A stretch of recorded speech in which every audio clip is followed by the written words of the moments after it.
नमस्कार, golden health में आपका स्वागत है। मैं हूं रवि वर्मा। आज हम फिर उसी मुद्दे पर बात करेंगे। मुद्दा वही, कोरोना वायरस, जो एक तरह का रेस्पिरेटरी वायरस है। लेकिन आज मैं अगर साइंस की बात करूं तो हमारी पृथ्वी पर कितने वायरस मौजूद हैं, जिनमें से कोरोना वायरस एक है। हमारी पृथ्वी पर हमारे चारों ओर 10⁻31 इतने वायरस मौजूद हैं। और सच बताऊं तो साइंस की बात करूं, मेडिकल साइंस की बात करूं तो हम तो बने ही बैक्टीरिया और वायरस के हैं, हम उन्हीं के बच्चे हैं। तो फिर इस वायरस से हमें इतना डरने की ज़रूरत क्यों है? आज हम इसी बात पर चर्चा करेंगे। पहले ही ये बता देना चाहता हूँ, बार बार ये कह देना चाहता हूँ, ये मेडिकल ज्ञान नहीं है, लेकिन मेडिकल साइंस पर आधारित एजुकेशन है जो इस समय में आपके बहुत काम का होगा। तो हमें वायरस से डरने की ज़रूरत नहीं है। हाँ, कुछ सावधानियां ज़रूर रखनी चाहिए।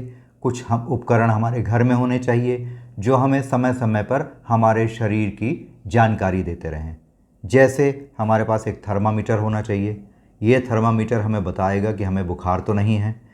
दूसरी बात, आजकल ऑक्सीजन लेवल की लगातार बातचीत हो रही है, तो एक पल्स ऑक्सीमीटर जो 1000-1500 रुपए के बीच का आता है, मेडिकल स्टोर में मिल जाता है, वो ज़रूर आप लेकर के रखें। और अपना ऑक्सीजन का लेवल सुबह उठकर और रात को सोने से पहले एक बार ले लें तो आपके मन में शांति रहेगी।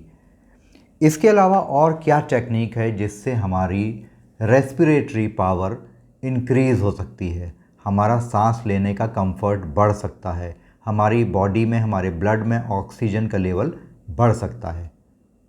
इस तकनीक को मेडिकल साइंस की भाषा में कहा जाता है प्रोन वेंटिलेशन। प्रोन वेंटिलेशन आखिर क्या होता है और क्यों ज़रूरत पड़ती है इसकी? तो मैं आपको बता दूं कि एक्यूट रेस्पिरेटरी डिस्ट्रेस सिंड्रोम जिन्हें भी होता है, यानी सांस लेने में बहुत गंभीर समस्या आती है, जिनका ऑक्सीजन लेवल ब्लड में घट जाता है, उनको वेंटिलेटर पर डालने की ज़रूरत पड़ती है। ये प्रोन वेंटिलेशन मेडिकल साइंस की भाषा में एक तरह का नेचुरल वेंटिलेटर आपके शरीर में ही मौजूद है, जिसका आपको उपयोग करना है। अब प्रोन वेंटिलेशन कैसे किया जाता है? प्रोन वेंटिलेशन करने के लिए सबसे पहली ज़रूरत यह है कि आप अपने पेट के बल बिस्तर पर लेट जाएं। पेट के बल जब आप लेटेंगे तो आपके फेफड़े, जो शरीर के हमारे पीठ के हिस्से में ज़्यादा होते हैं, वो उनका अंतिम जो छोर होता है वहाँ तक आपकी ऑक्सीजन पहुँच जाएगी। यानी पेट के बल लेटकर हमें लगातार सांस लेनी है।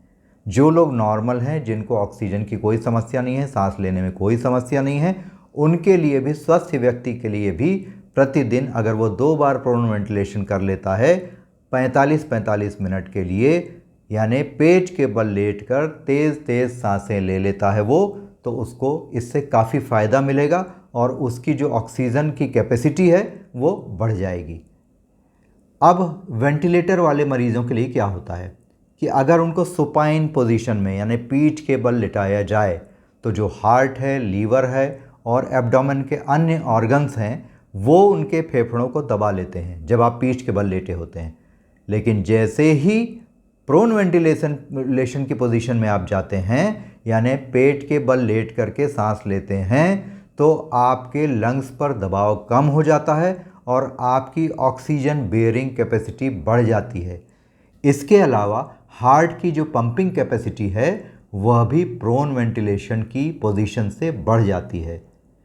अगर आपके घर में ऐसे लोग हों जो बीमार महसूस कर रहे हों, उनको सांस लेने में तकलीफ़ हो रही हो, तो ऐसे लोगों को तो प्रोन वेंटिलेशन की पोजीशन में, यानी पेट के बल, कम से कम 10 से 12 घंटे हमें लिटाना चाहिए। बीच बीच में वो 1-1 घंटे के अंतराल पर 10 मिनट का ब्रेक ले सकते हैं। वो ब्रेक कैसा?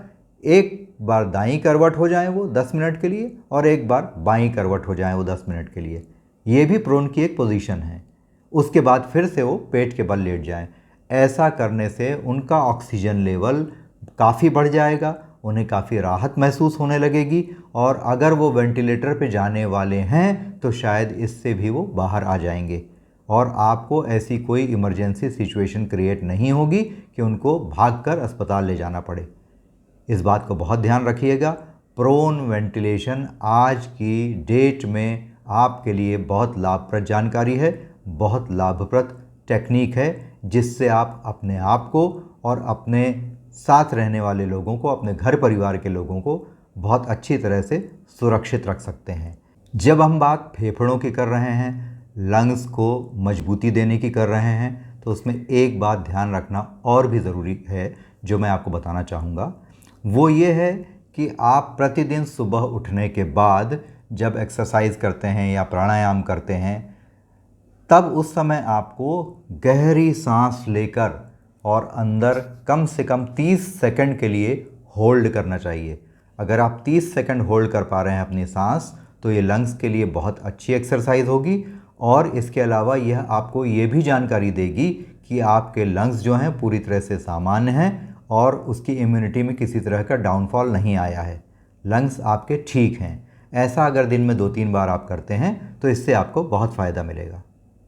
एक बात और फिर से बताना चाहूँगा, अपना विल पावर अप रखिए, किसी भी प्रकार के वायरस से डरिए मत। इस वायरस का नाम हम जान गए हैं, इसीलिए हम इससे डर गए हैं। आज तक 10⁻31 वायरस में से हम किसी वायरस का नाम नहीं जानते थे, इसलिए उससे डरते भी नहीं थे।